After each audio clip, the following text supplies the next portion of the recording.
we go. The 2024 WNBA Finals are underway.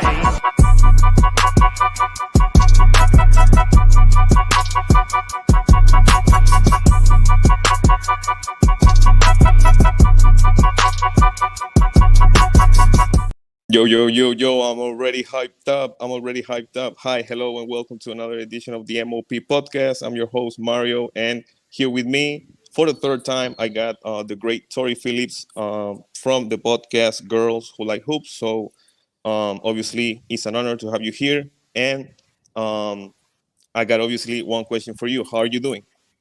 I'm doing great, honestly. Just came home, doing great. I'm up, I'm live. How are you? I'm doing amazing. So, and I'm doing even better right now because we're gonna be previewing Game Two of this 2024 WNBA Finals. I think it's 4 p.m. my time, 3 p.m. your time. So we're gonna get Game Two of New York Liberty going against the Minnesota Lynx. I mean, I gotta ask you your reaction when y'all beat the Connecticut Sun in Game Five.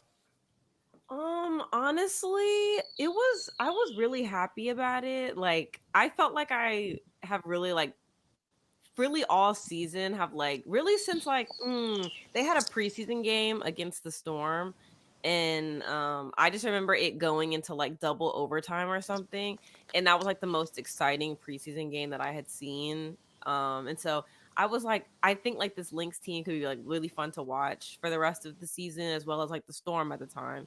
And then honestly, for like everything to come like full circle kind of, and them to go and win that semifinals game and be in the play like in the finals is honestly so exciting as a fan, just because I've been like since the beginning, like I think that this team is going to do something really cool, and then for them to be doing something really cool has been really awesome. So when they beat the Sun, I was ecstatic. I always felt like that would be the better matchup for the Liberty, just because like they're the only team that could have matched them offensively and defensively, whereas with the Sun I felt like could have definitely matched them defensively, but the offense is kind of where they struggled altogether this season to me. Yeah, and I got another question for you. Can we now definitively say that Nafisa Collier is the best player in these playoffs? I think you definitely can. Like, she's shown up like in so many different ways, like especially round 1, and then even like for round 2, like nobody could still really stop her, and even when they tried, it was still just, like they have an answer for everything that's been thrown at them, and Nafisa Collier is obviously like a really big part of that. And honestly, like even so far in this series, like I know Courtney Williams had a really great game, like game 1, but Nafisa Collier also had a great game. Kayla McBride had a great game, and kind of just see the three of them like just playing so well together, I think it's going to be really tough to beat, especially the way that they kind of were able to lock down Sabrina and stuff. So I'm so excited for the game today. I'm excited as well. I was watching the game with my homegirls, with a couple of my homegirls, and before the game, the camera, went through Courtney Williams, and I told them, I told them, like, that's Courtney motherfucking Williams before the game. And then, obviously with the 4-point play at the end, I think in 5, 10, 15 more years, we're going to remember game 1 of the 2024 WNBA finals as the Courtney motherfucking Williams game. Would you agree with that assessment? I absolutely agree with that assessment. That was crazy. So let's go right into it.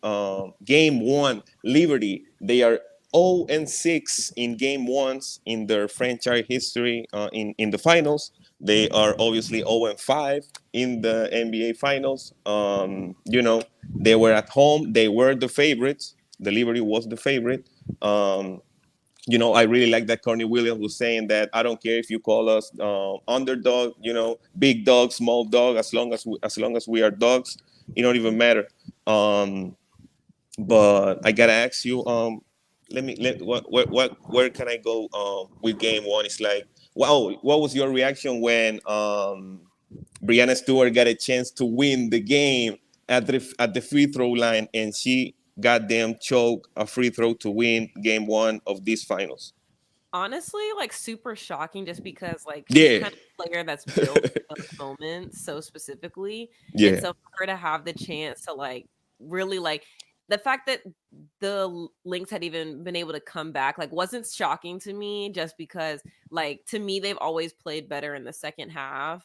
But for them to have just like gotten back into the game in the second quarter and then again to just like keep fighting like they had every excuse in the book to lose that game like, oh, they didn't have enough rest, they're not at home, and the fact that they were able to pull it out was amazing. But is built for those moments, and to kind of like see her not make those free throws was shocking. But even like at the end of the overtime, like when it was her to win the game, yeah. like it was crazy. Like all around, I think like so many things have to go perfectly right.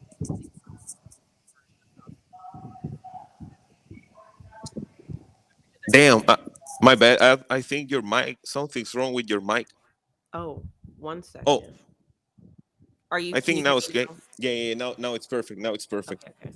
Now it's perfect. You know, I was also very shocked when Brianna missed the free throw. I thought it was game over, but they went to overtime, and the Minnesota Lynx took over. Like you said, they played extremely well in the second half. Obviously, thanks to the players, thanks to the coach, and that was one of the questions that I got here is how much of an advantage is the fact that having Cheryl Reeve on the sidelines. I think she has won like 41 playoff games, something like Hmm. that. Something like that. She has won like four titles with the Lynx. How much of an advantage is having Cheryl Reeve on the sidelines? I think it's a huge advantage just because like she's a coach that has had like she's done so much in her career so far and has been just coaching for a very long time, and so you kind of see that in those big moments of like she's able to make those adjustments that maybe later in the game, like it would maybe take game 2 or 3 or 4 to start seeing adjustments from other coaches. She's doing those like in the moment. Like she doesn't need to go back and watch film. Like she knows exactly what they need to do when they need to do it.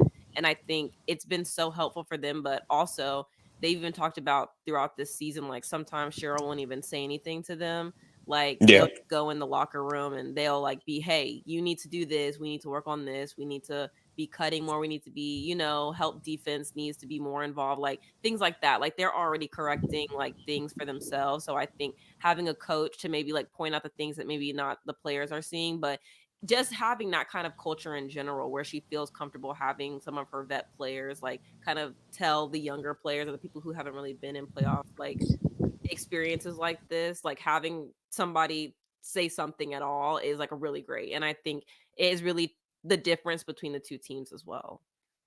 definitely. And obviously, the fact that Cheryl is on the sidelines plays a huge role. But obviously, who said that?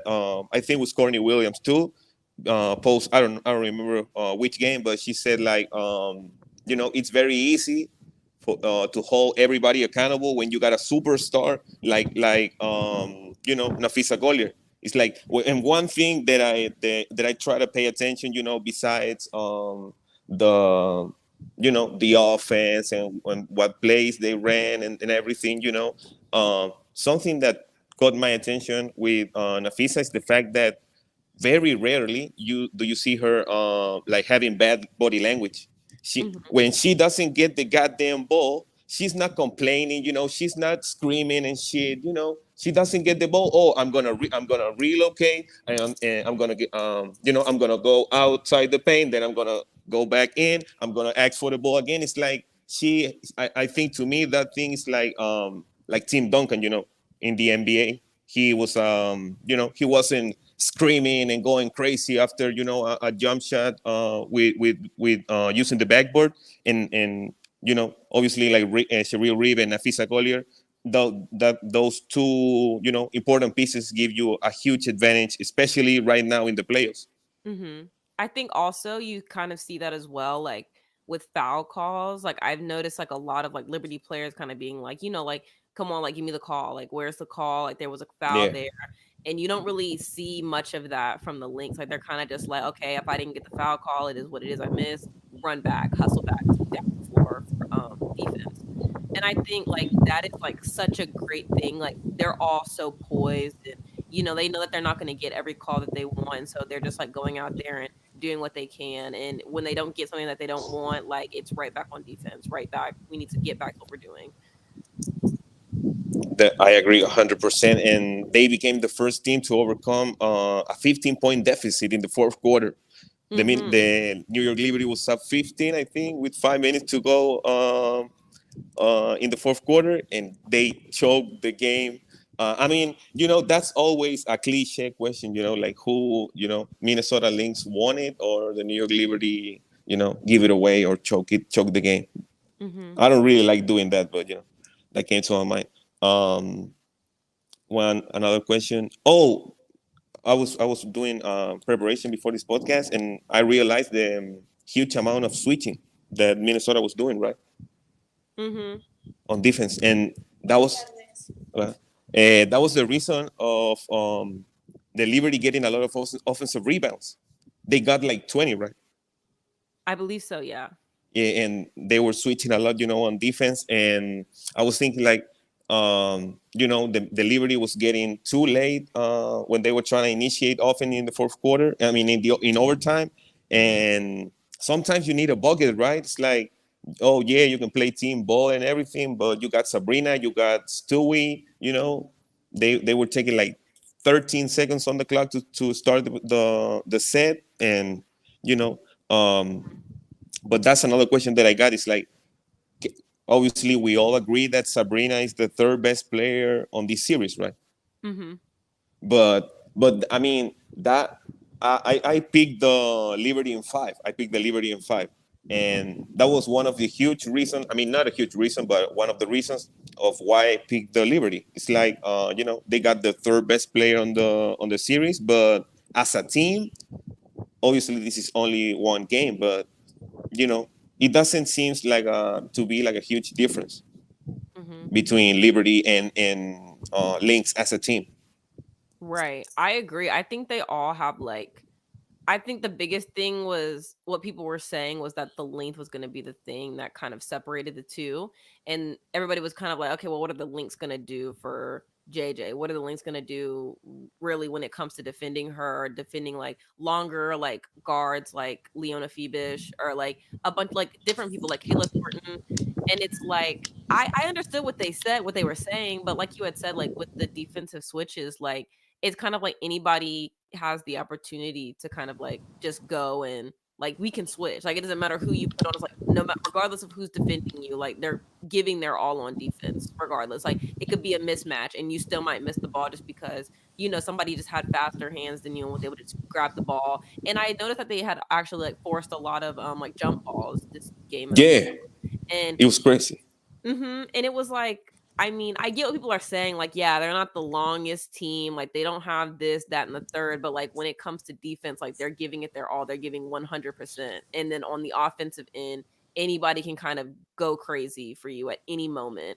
And it's just like it's really just about like like the pacing, the runs. Like, when do you do things? When do you not?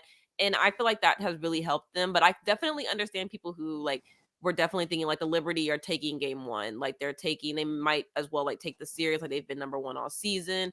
They have really kind of gone into every single like series so far and just like dominated it. And so I can definitely understand where Liberty fans are coming from. I just have been watching like the Lynx all season and I just really think that there's something very special about this team. That was another thing that I almost forgot to say. Like, not a lot of people picked the Lynx at the beginning of the season to be like, definitely in the playoffs. It wasn't like that they were gonna be top four, top five, maybe on the standings, and they did an amazing job. Obviously, they got the coach of the year, the defensive player of the year. Oh, and that's another thing, and maybe a message to Becky Hammond. When she was saying, "Oh, the voters are trying to find third level stats so they can vote for Nafisa Collier." Do you want? I mean, I'm talking to Becky Hammond. Do you want to know, Becky, who's the Do you want to know, Becky, which are the third level stats? Check the tape when Nafisa Collier was like with JJ on the post, Mm-hmm. and they were their arms were locked up. Then Nafisa, it was like a block, a no look block. It was crazy, and that was another thing. Have we ever seen, or have you ever seen a 6-1 player? Because I mean, I'm not gonna say that that's a lie, but she doesn't. Nafisa Collier doesn't look like a 6-1 player. She looks like a 6-4 player, and obviously because Right. of her wingspan. And have Mm-hmm. you ever seen a 6-1 player guarding 1 through 5, checking goddamn Jonquil Jones and MBB, checking Brianna Stewart, giving her a volleyball block, giving buckets to everybody? But have you ever seen a player like that? I have not. I think what she's doing is like, I think people don't want it to be like something that's so great and to kind of like give her flowers on that, because it is like, yeah, Asia had an amazing season and it's like she did great. Like, I'm never taking anything away from her. Like, MVP level, like nobody's matching her skill.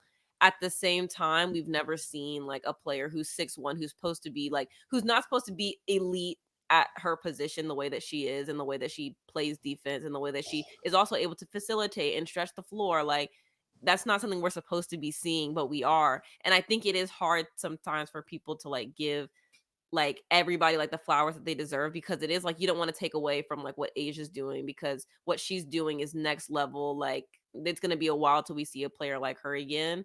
And then it's like at the same time, Nafisa Collier is doing a lot defensively for her team, and you can see that just by watching like 5 minutes of a game. Yeah, you just gotta check the tape. You gotta check the tape. Six Mm-hmm. blocks, 6 blocks. I think she held Stewie to 1 for 11 from the Yeah. in Mm-hmm. game two. I mean, in game one, it's crazy. And before the game, I don't remember his. I mean, I don't remember the YouTube channel's name, but I'm gonna shout him out maybe in another episode. But because of that video, I realized of the switching, watching the tape, and then obviously I realized about the fact that um, Cheryl Reeve went to a 4 guard lineup in the fourth quarter, right? When the physical leader at center, then she went to with Courtney Williams, Natisha Heidman, Yeah. Kayla McBride, and Bridget Colton. What Mm-hmm. it's like, and that was to me something that not a lot of people talked about. It was Right. like, if something saw Cheryl Reeve, because they were getting out rebounding, being out rebounding by the Liberty, in the offense, with the offense, but Mm-hmm. she went to a smaller lineup, and she was getting a lot of wide open, I mean, not wide open, but a lot of open shots. Right. I thought that was a really great like adjustment that was made there. And also, like, at the time I was kind of like a little confused, but at the same time, like, the Lynx just play like such great defense. I don't really even think that it matters who's on the floor. Like, I know that a lot of people were like, because the lives that I do on TikTok, a lot of people were like, there's no answer. Like, you guys don't have an answer. And I was like, okay, well, we have Alana Smith though. Like, we have Nafisa, like we have Dorka Uhas, we have Maisha Hines Allen. Like, I don't think that, like, I get it. They are tall, but like when it comes down to it, like, defense is about a lot more than just your height all of the time. And so I think that they've really proven that. And that lineup was really great. And I did notice the offense, yes, definitely needed that. And I think it was a big help as well. Yeah, it was amazing. Kayla McBride, I was watching some play as well, guarding Stewie on some switches, JJ on some switches as well. It was crazy. It was crazy. Then, what I got? Oh, let me ask. Let's go to. I think we talked about the game one. I don't think. Do you think that maybe we can see a little bit more of Kayla Thornton, because she played I like 5 minutes? think possibly, I She made think like five especially, threes, right, in the yeah, Commissioner's yeah, Cup yeah. game. I think like if Leona Phoebish is maybe having like an off night or gets into like some foul trouble, I think we'll see more of Kayla Thornton. Um, I don't know. I think I would have liked to see like a little bit more from Benijah Laney Hamilton as well. Like, I know that she was on the floor a lot, but I didn't really like, I didn't feel her presence the way that like I think you usually do. And I think like in order for this team to like for the Liberty to really play at the same level as the Lynx, I think you have to see her show up as well on the stat sheet. Like, JJ had a fine game, like Stewie had a great game. I think you still needed a little bit more from Sabrina. You needed more like from Phoebish a little bit. Like, I don't know. I would like to see Kayla Thornton and maybe see like if she's able to give them a little bit more of a boost though. Definitely. I'm glad that you brought up the Nigel Laney Hamilton. She played like 24 minutes, but I 100% agree with you that, she wasn't failed on the floor. And Fivic, I think, I'm not sure, but Fivic is maybe the first rookie with 4 3 points made in a game in the WNBA finals. I don't know, something like that. She has been playing well, and she looks huge on the floor. It's like She does.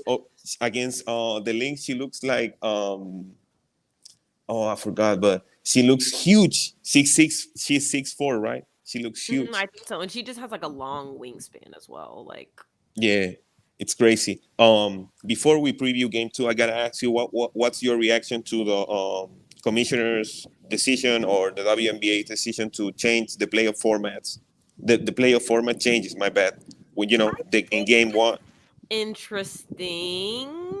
I mean, yeah, I think the 1-in-1 thing, it's an interesting idea. I'm interested to see how that works because I think what I liked about it was that, it wasn't like a lot of travel. And I know for some teams it's not that far away, but like if it is like, oh, the Sparks are playing the Liberty in a series and it's like you have to fly to New York and then you have to fly to LA and then you have to fly back to New York. I'm a little like iffy about like things like that where it is like you're changing coast completely and like how much time do you get to do that.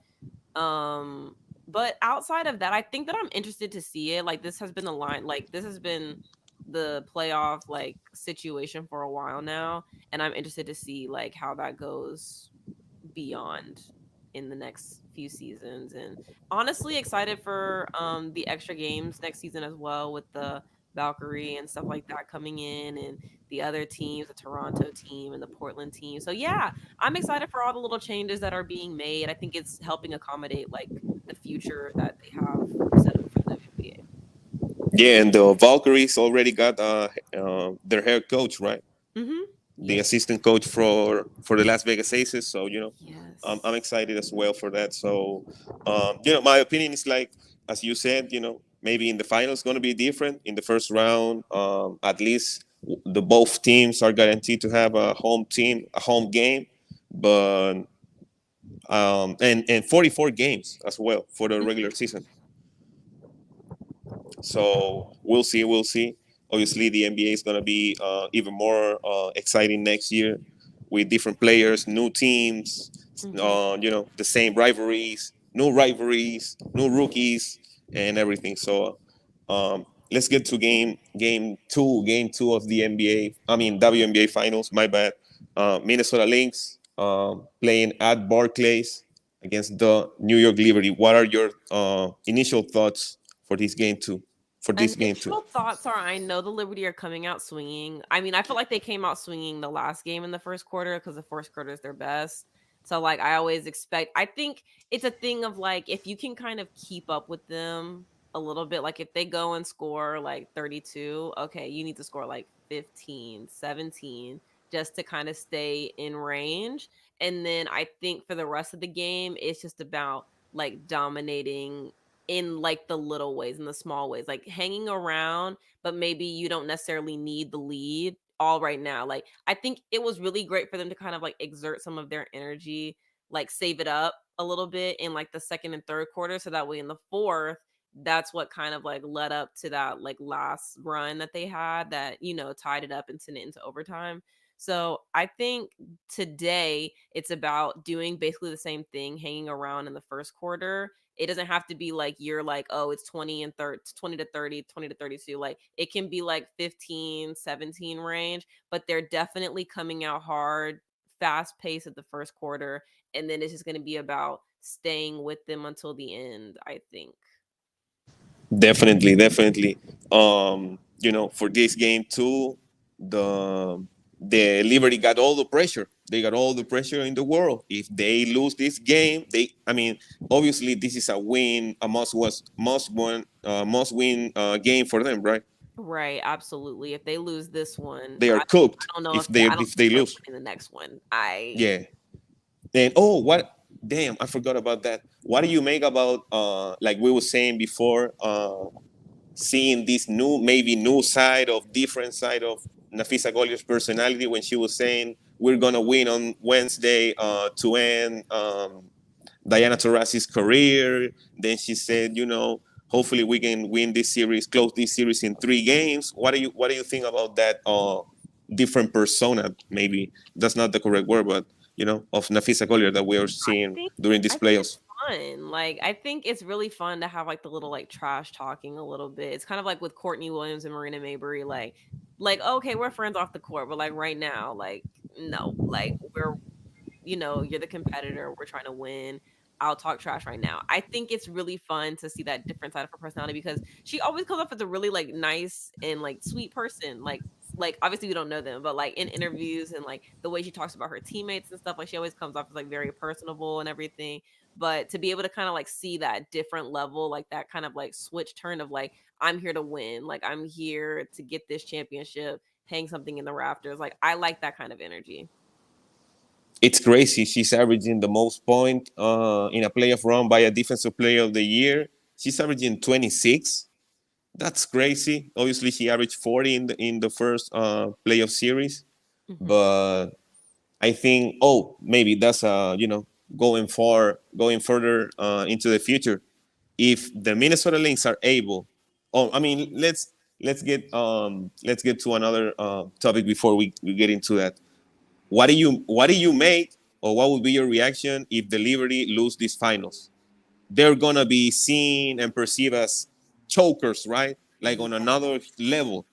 I Yeah. can't imagine that. That was maybe premeditated on my mind. It's like I can't see them losing like another final, and Mm. and for the in back-to-back years.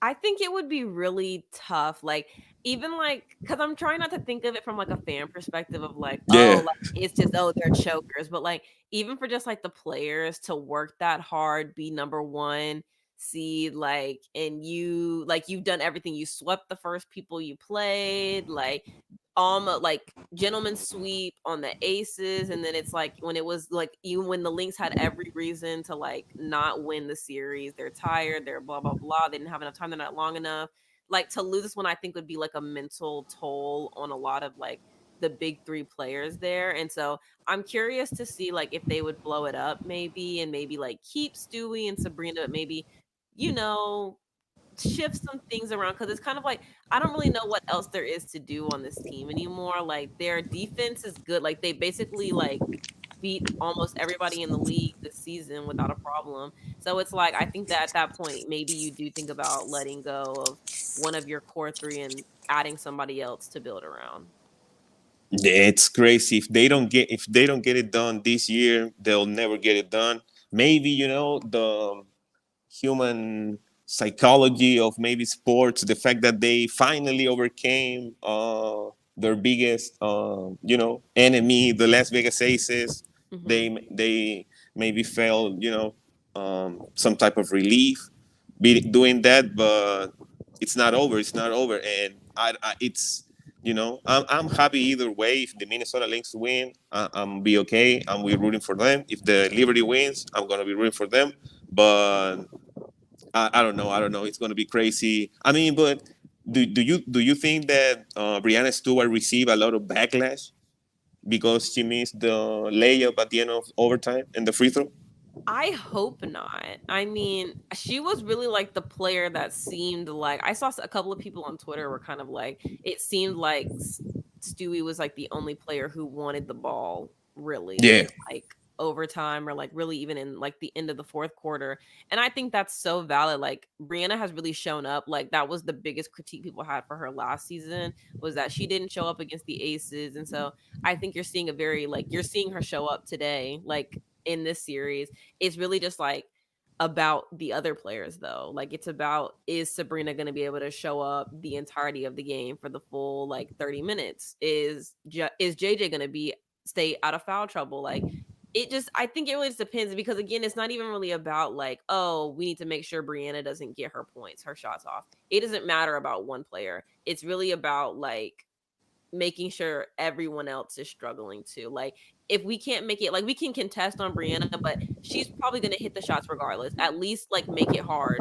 The rest of the people, can we take them out of the game? Can we get them in foul trouble? Can we get like this? It's a mind thing at this point. Like if they lose this game today, it's clips. It's clips. It's over. They're gonna be doing the what's the name of the dance that the Minnesota Lynx do post game?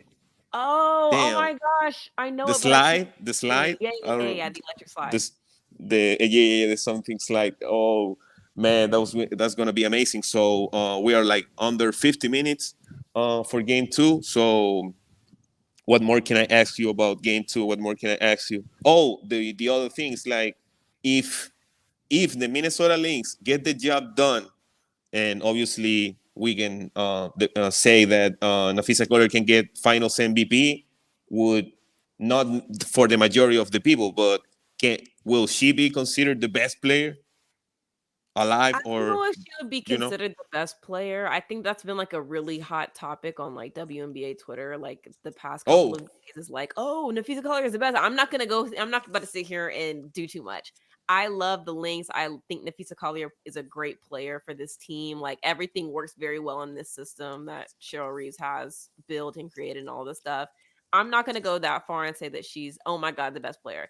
You can definitely like be like she did what she needed to do to get her team to XYZ. She had everything went right. They didn't have too many, like she was the only she injury that delivers. they had. Right.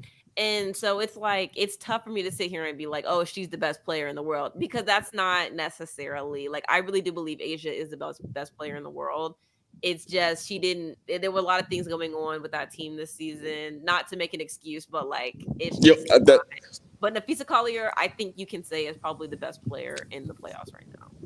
that's why you are much appreciated here, and we salute you every time we can, Tori, because I'm maybe accustomed to the NBA where oh, Jason Tatum is the best player in the league. We can say Jokic when he won, maybe now he's recognized as the best player, but then you got Giannis. Oh, Giannis is the best player in the world, and then every year it changes. But the WNBA, for the goods, it's another different thing. It's another part of the sport of basketball. And I gotta ask you also as well about the Aces. What do you think about people saying that some people, obviously not all Las Vegas Aces fan, but the fact that Asia needed more help? I I don't really know if I think it's that she needed more help. I think that she needed a little bit more consistency from her teammates. Like you can say, like, definitely the team, to me, they showed up a lot better in that series against the Liberty than they had all season. Like that can't be denied. But it was also just like, if they had kept up that level of play throughout the entirety of the season, we would be having a different discussion right now. And I don't even know if you could even say the Liberty would be in the finals right now. Like I think it would be very different.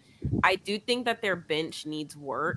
Like the fact that a lot of the bench isn't playable, like during the finals when you do have Kia Stokes out, all of those things, like it doesn't help at all. So I think it's fair to say that I don't think she needs more help. I think that she needed consistent help throughout the season. That's why you are great at what you do. People want to say, oh, help. That's debatable. But if you say she needed more consistency around her, that's not that much debatable. So that was a great point. Who you got for game two? In a couple of maybe in less than an hour, who you got game two? I'm not wavering. I'm going for the if they lose this game, I'm okay with it because they took one. They took one, so I'm okay with it. But like, I would really like to see them win this one and then win the next one at home. A sweep. Oh, a sweep against the It Liberty. would make the Liberty thing, like, it would make it so much worse. Like they probably won't even get on Twitter. If they get swept, they won't even be able to get on there.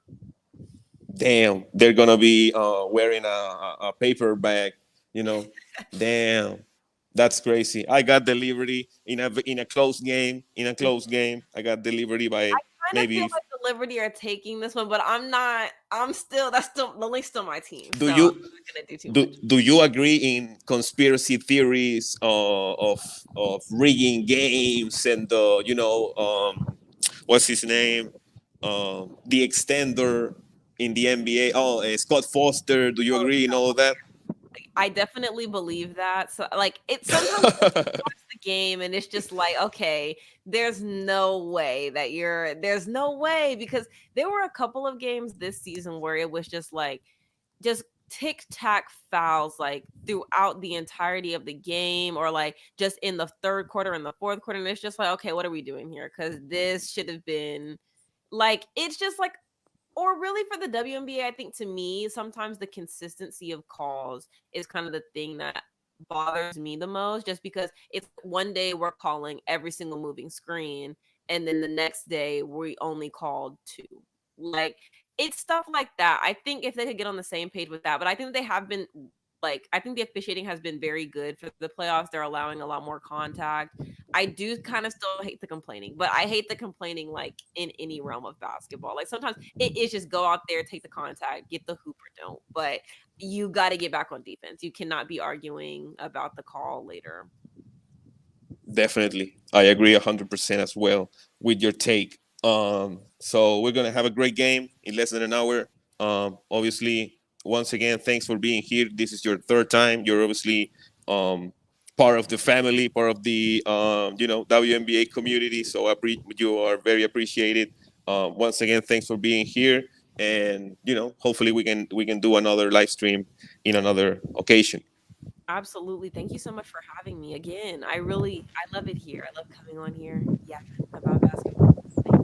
Thank you. Thank you. Like I said before, I always learn something when you come up in here. So salute to everybody.